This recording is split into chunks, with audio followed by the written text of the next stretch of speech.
បាទថ្ងៃនេះខ្ញុំមានវិធីបុកទឹកគ្រឿងបានគ្រឿងផ្សំគឺមានត្រីអាំងត្រប់ពុតរំញងម្ទេសខ្ទឹមស្ករអំបិលប្រហុកក្រូចឆ្មាបន្លែមានពោតបារាំងស្តៅត្រកួនផ្កាស្នោផ្កាកំប្លោកខ្ទី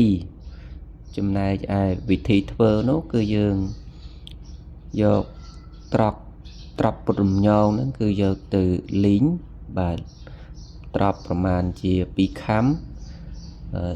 លីងឲ្យសមល្មមមកយើងយកមកបុកជាមួយនឹងត្រីអាំងបុកជាមួយត្រីអាំងបានបន្ទាប់មកទៀតគឺលីងប្រហុក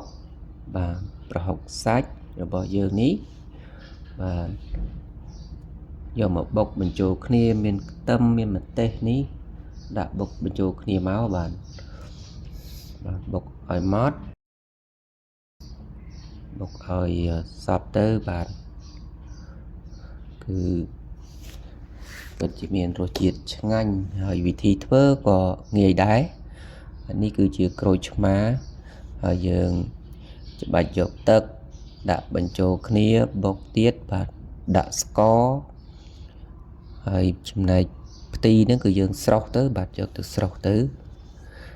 ហើយនេះគឺបុកបានទៅហើយបាទមានរសជាតិ